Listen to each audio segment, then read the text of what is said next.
It's 2022, the web is nearly 33 years old, and we've had advanced smartphones and apps for nearly 15 years. So why does photo sharing suck so very fucking much? From the early days of Flickr, DeviantArt and Picasa, remember that?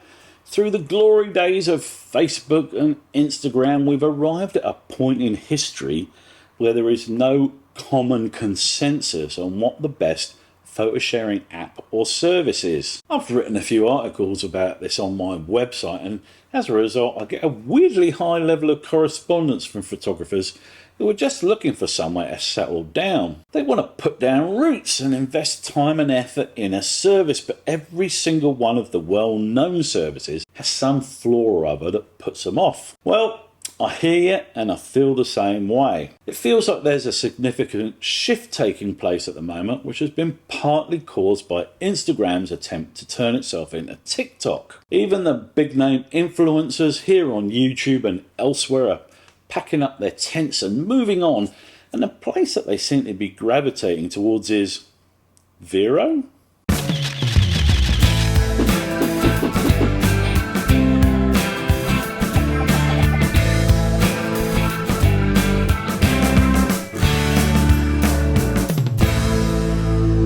Yes, Vero. You remember, you signed up for it in 2018 because everyone said it was going to be the next Instagram.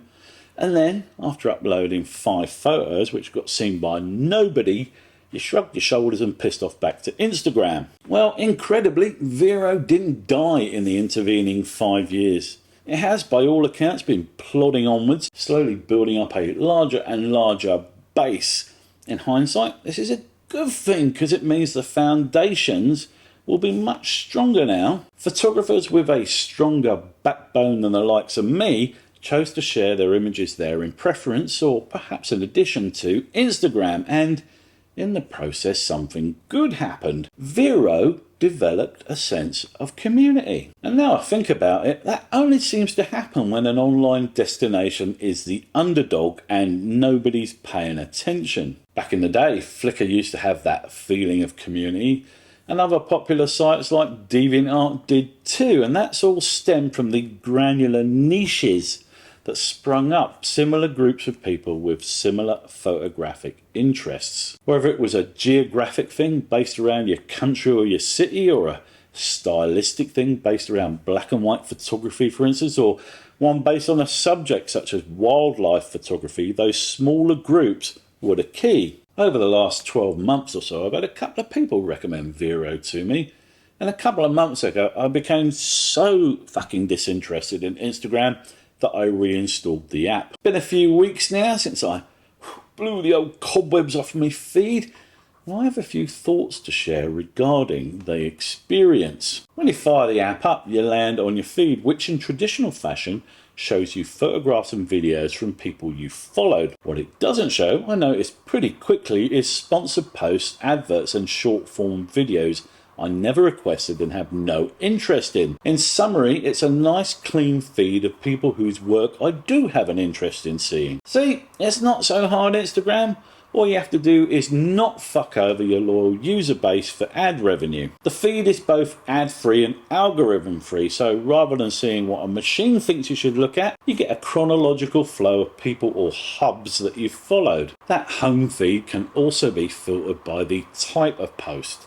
So if you only want to see photos, just click the tab at the top of the screen. Scroll that filter bar all the way to the right and you can even just view posts by place. The search works for users or hashtags and is a great way of getting really nice granular searches going and finding people that are relevant to you. The funny thing is that while photographers are discovering or rediscovering Vero, it has always embraced post types other than just photos. Click that create post button and you can add a photo or photos.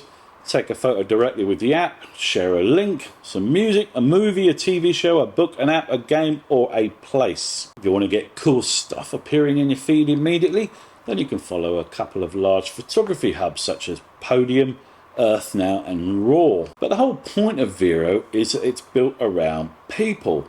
And so while you can search for hashtags, you can't follow them. The idea is to connect with actual humans and follow them instead. I've been greatly encouraged by the photography I'm seeing on Vero. The whole platform seems light on influencers posting savagely oversaturated photos of them doing Christ-like poses on cliff tops. Since I last used Vero, they've also added a desktop app so you can view your feed and share your work without needing a smartphone. So, is Vero the answer to the photographer's prayers? Is this finally the app we should all embrace and start posting our content on? Well, I certainly think it's a better option than Instagram at the moment, but I'm also wary of this current hype wave being led by the likes of Peter McKinnon. In his most recent video, McKinnon says that we should all use Vero for, quote, engaging in community through photography, unquote. Peter makes a lot of noise about the community side of the app and connecting with people, but he has over 200,000 followers, and then in turn he follows 16 people. That doesn't strike me as anyone who has any interest whatsoever in the community side of Vero. He's just another big influencer who's in it for the views. He's only into a one-way relationship in which adoring fans tickle his balls and he giggles. He clearly doesn't give a flying fuck about connecting in any meaningful way on the app. He just has some merch to sell and some cheesy Lightroom presets to pimp. McKinnon's Scandinavian protege Matti Haapoja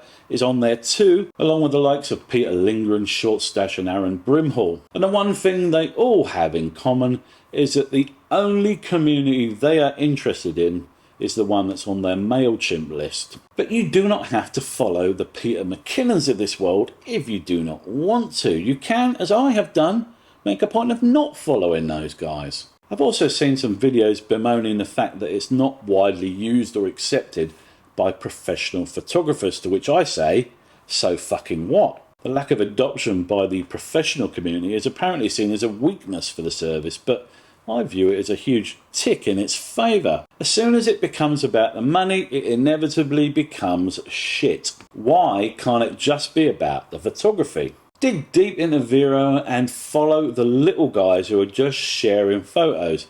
People who are just into this awesome hobby and do not have a full colours Lightroom preset pack to shill. At the end of the day, there's nothing stopping you keeping your Instagram feed active alongside Vero after all. So that's Vero. Did you sign up 5 years ago like me and then abandon it like some terribly ill-advised one-night stand? Have you been on it since it came out? Have you just heard about it via Peter McKinnon's recent videos? Let me know in the comments down below. Flick me a like if you enjoyed the video and consider subscribing for more profanity-laced photography bollocks in your YouTube feed. Till the next time, guys. Ta-ta.